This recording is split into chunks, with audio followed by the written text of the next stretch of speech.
বিমানের প্রথম হজ ফ্লাইট উদ্বোধন করলেন ধর্মমন্ত্রী মোহাম্মদ ফরিদুল হক।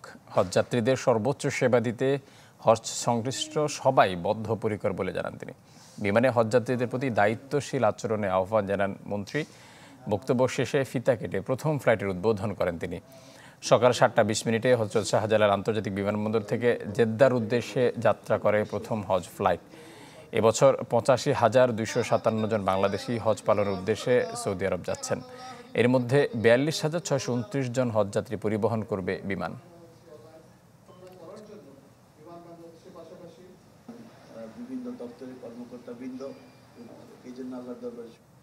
এ নিয়ে আরও জানাতে এই মুহূর্তে আমাদের সাথে যুক্ত হচ্ছেন সহকর্মী শফিকুল ইসলাম। শফিক, হজযাত্রার প্রথম ফ্লাইট শুরু হয়ে গেছে, কি বলছেন সংশ্লিষ্ট সবাই?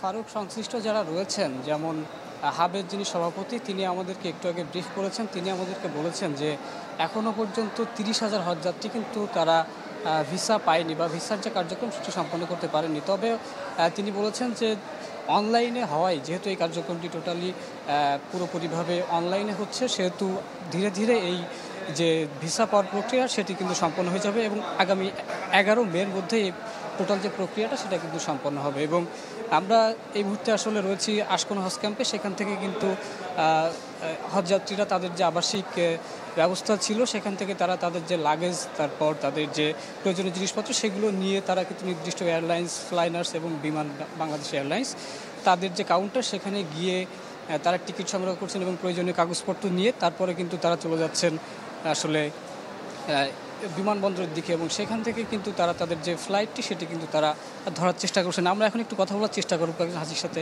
আপনি প্রথমবার হজে যাচ্ছেন, কেমন কি চান? আল্লাহর রাস্তা যাচ্ছি, এখন যা আপনার হজে যাচ্ছেন, কি চাইবেন? আল্লাহ ইবাদত, আল্লাহ সন্তুষ্টির জন্যে, গুনাহ মাফের জন্যে। আচ্ছা ফারুক, যেমনটি শুনছিলেন যে আসলে যারা একবার হজে যাচ্ছেন সবাই কিন্তু আসলে দেশ ও জাতির কল্যাণ কামনা করবেন এবং ফিলিস্তিনে যে মুসলিমরা রয়েছেন তাদের যে নির্যাতনের ব্যাপারটি রয়েছে সেটির একটি সুরাহা বা সেটির ব্যাপারে সেটি যাতে একটি নিষ্পত্তি হয় সে ব্যাপারে কিন্তু তারা হজের সেই আনুষ্ঠানিকতার সময় দোয়া করবেন এবং তারা বলছেন যে এই যে টোটাল প্রক্রিয়াটা, সম্পূর্ণ প্রক্রিয়াটা যাতে সুন্দরভাবে সম্পন্ন হয় সেজন্য তারা হজের টোটাল সম্পূর্ণ যে ব্যবস্থাপনা তাতে কিন্তু তারা সন্তুষ্ট প্রকাশ করেছেন। এখন আসলে বাংলাদেশ বিমান এবং ফ্লাইনার্স এয়ারলাইন্সের যে কর্মকর্তারা রয়েছেন তারাও আমাদেরকে আশ্বস্ত করেছেন যে যাত্রীদের যেন কোনো সমস্যা না হয় সেভাবে তারা সতর্ক থাকবেন। ফারুক। শফিক, আপনাকে ধন্যবাদ। দর্শক, রাজধানী আশকোনা থেকে হজযাত্রার বিষয় জানাচ্ছিলেন সহকর্মী শফিকুল ইসলাম।